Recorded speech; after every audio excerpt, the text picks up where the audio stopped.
Hello, hockey fans of all ages, shapes, and sizes. It's a beauty here in Alberta. Clear skies like 36. For our American Big Brother friends down south, that is almost 100 degrees.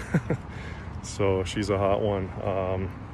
Nice golf course here in Lethbridge in the background, Henderson. Anyways, what do I want to talk about today? Superstar management, in particular the Leafs, because I see, a difficult conundrum that Brad Treliving's in right now. If I'm him, I'm first saying BP on me, let's go. Unlimited meals, or like $100 chit at Boston Pizza whenever you want to take the kids. Anybody MLSC, when you want to take the kids to a birthday or whatever, take the wife out for date night. BP on me is what the husband should be saying, or the mom, anyways. The hockey mom especially. Love you, Mom. The treasurer for our St. Thomas team when we were younger. The hockey moms go underappreciated, I think, in the organizing of tournaments and all those other things in the back office, so to speak. So, what does Jim, that's the dad. What does Brad Treliving do about this salary conundrum? So I look at superstar management and I say, you need an anchor for your team. Like, for example, Jack Hughes of New Jersey Devils, their team's going to be chasing a championship this year for sure. He's $8 million. So when Timo Meier was looking at $10 million for a qualifying offer, they took him to arbitration, settled on 8.8, above the superstar. But Timo Meier also scored 40 goals, and those don't grow on trees. So he deserved the 8.8. And the reason that I said 10 mil originally in some of my earlier casts was specifically because of the Timo Meier 10 mil. I thought that was a good comparable for Willie Nylander. So the way things are going, a lot of guys betting on themselves this year. I don't think the players really appreciate, or maybe the agents haven't come to the truth or realization yet that, COVID hit a lot of families. If you look at Leafs ticket, especially in the lower bowl, you take a family out, $250 a ticket down in the lower bowl. That's good enough for one seat on a plane to Cuba or Dominican or Jamaica or something, maybe for a vacation for your family. So before COVID, a lot more jobs. A lot of people hadn't lost jobs. The economy wasn't in the tank.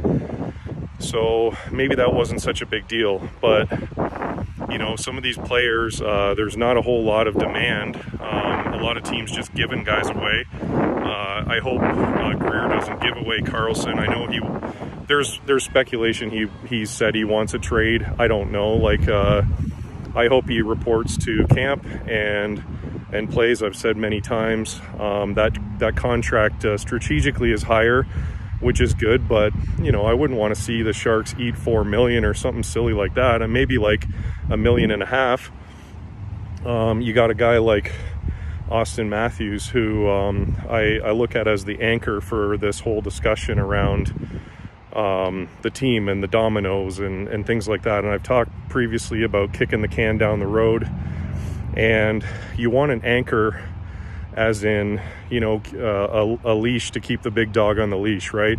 You don't want a boat anchor that capsizes your entire organization, which in my opinion could happen if he signs another 3-4-year deal at 13.5. It signals to me that he's going to be demanding probably 15 mil for an eight-year deal. And most guys, it's like the next man up mentality, right? You give McDavid 12.5, he's next man up for the big 8-year deal. And that's typically how these things run. And he's looking at 2 major deals over the lifetime of his career, most likely, right? 2 big 8-year deals. And then as you get to your twilight years in your late 30s, your play dips and you can't skate as fast as you used to. A lot of aches and pains, a lot of bumps and bruises. You slow down and you take the league minimum, or maybe, you know, if you still got it, maybe you're like a $3 to $5 million, like a third liner, those mucker and grinder playoff type guys. So anyway, I look at the situation that Brad Treliving's been brought into, and I don't know how much control he has over the situation, as in, they could have said, you can't trade any of the core 4 to him as a part of his package joining on, right? So what do you do? Like, let's say you don't sign either Matthews or Nylander. Let's say Nylander goes out halfway through the year. You're looking at him with 30 goals. He's on pace for 60. You're staring at a barrel of his vanity number being 11 million times 8 for his number 88. Versus right now, maybe Timo Meier's 8.8 million per year instead of 11, like closer to Pasternak, who's 11.25 mil, right?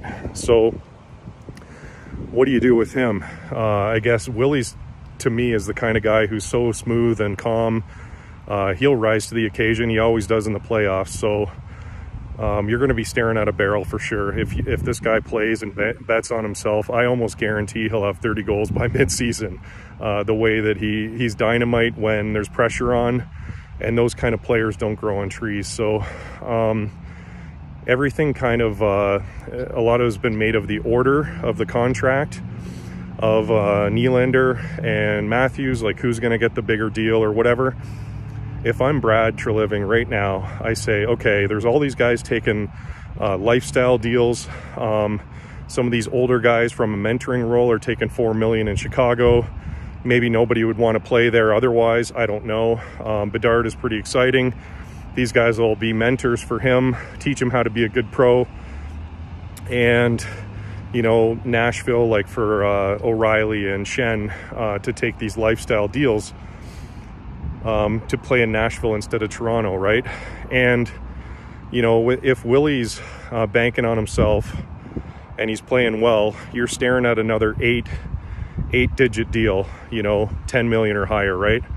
So how do you handle this? If it's me, I'm signing both of those guys for one extra year.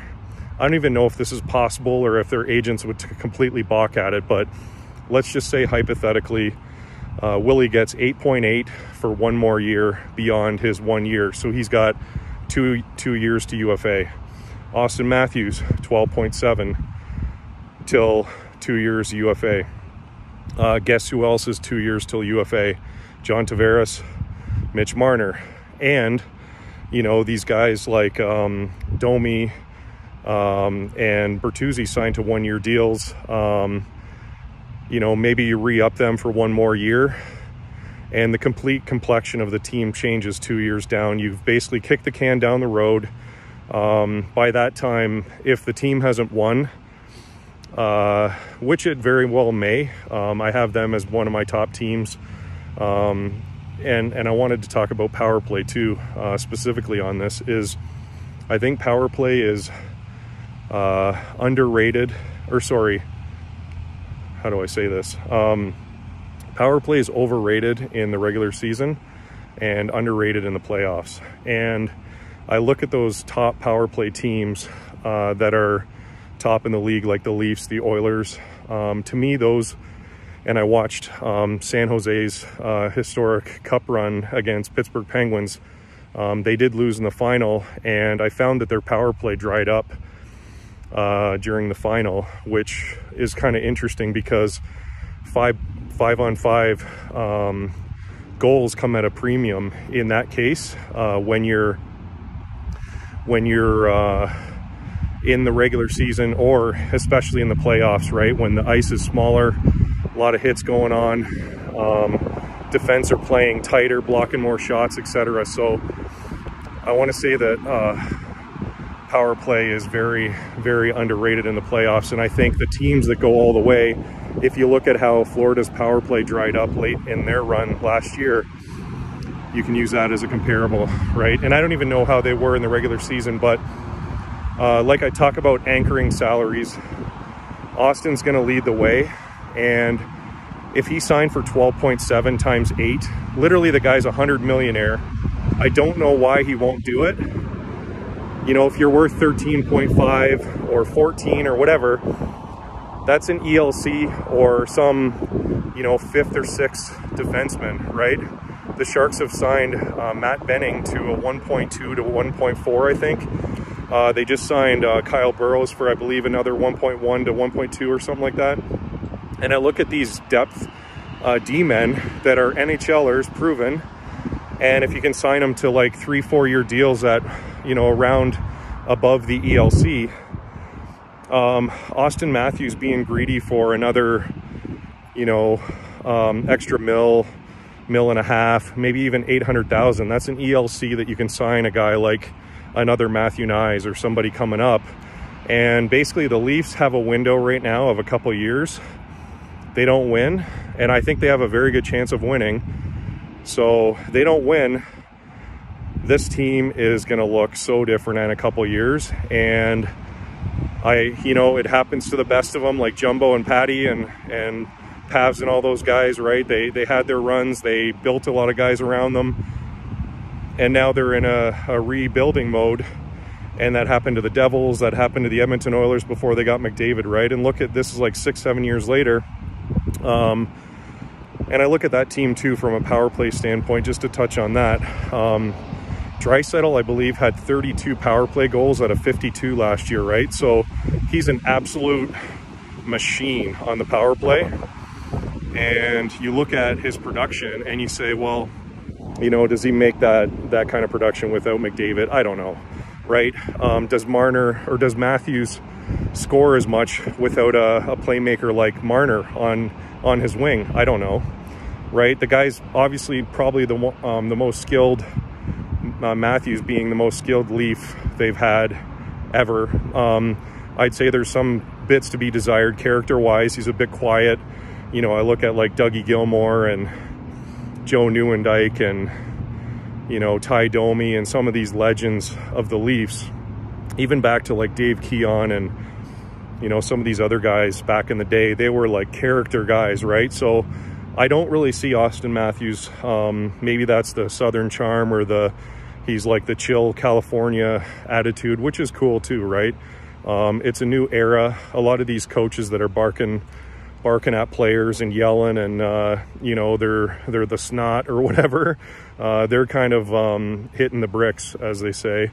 And, you know, I look at a guy like Babcock, Mike Babcock, coming back to Columbus. I saw his presser and he said a couple really interesting things, like in the olden days, you know, you wouldn't have to worry about every guy individually. You'd have to worry about the team. But now each guy's got a meal plan. Each guy's got a mental health plan.